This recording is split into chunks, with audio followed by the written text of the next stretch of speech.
Guys this time SRH అప్పుడు ఎప్పుడో ఐపీఎల్లో కేకేఆర్ టీంలో ముస్తఫుల్ రెహమాన్ తీసుకుంటే బైకాట్ కేకేఆర్ అని అన్నాము. ఇప్పుడు ఎస్ఆర్హెచ్ అనాల్సి వస్తుంది. బేసికలీ నేను కూడా హైదరాబాద్ నుండే.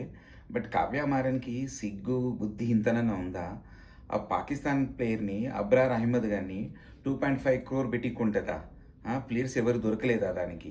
ఇంతమంది ప్లేయర్స్ ఉన్నారు మన దగ్గర. ఇండియాలో అంతా కావాల్సి వస్తే ఇంగ్లాండ్ న్యూజిలాండ్ నుంచి ఒక ప్లేయర్స్ని తీసుకోవచ్చు. మన ప్లేయర్స్ మీద, అలాగే మన ఇండియన్ ఆర్మీ మీద ఆపరేషన్ సింధూర్ టైంలో అప్పుడు వాడు కామెడీ చేసిండు.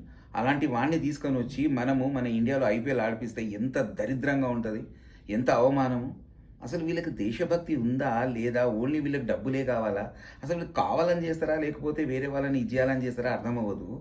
లాస్ట్ టైం షారూఖ్ ఖాన్ పెద్దగా ఇది చేస్తే ఒక దారికి వచ్చేసి వాళ్ళని బైకాట్ చేసిండు, వాడిని తీసేసిండు అందులో నుంచి. ఇప్పుడు ఈమె ఈ రకంగా తయారైంది.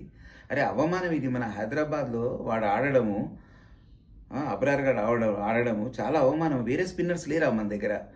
ఏక్సేక్ ఉన్నారు. ఇండియన్ ఉన్న వాళ్ళకి అవకాశం ఇవ్వచ్చు కదా. వాడు ఏం చేస్తాడు? వాడికి ఇస్తే డబ్బులు అది తీసుకుపోయి వాడు ఆ అమౌంట్ అబ్రార్ గారి నుంచి, మన కావ్యమార నుంచి, ఆ ఎస్ఆర్ఎస్ నుంచి అబ్రార్ గారికి పోయి వాడు టెర్రరిస్టులకు ఫండింగ్ చేసి ఆ టెర్రరిస్టులు ఆ అమౌంట్తో ఆయుధాలు అవి కొని మన మీద మతం అడిగి మనల్ని చంపేస్తారు. ఇది అవసరమా?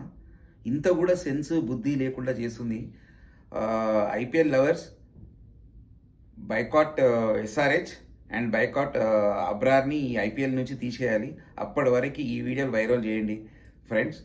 Thank you. జై హింద్.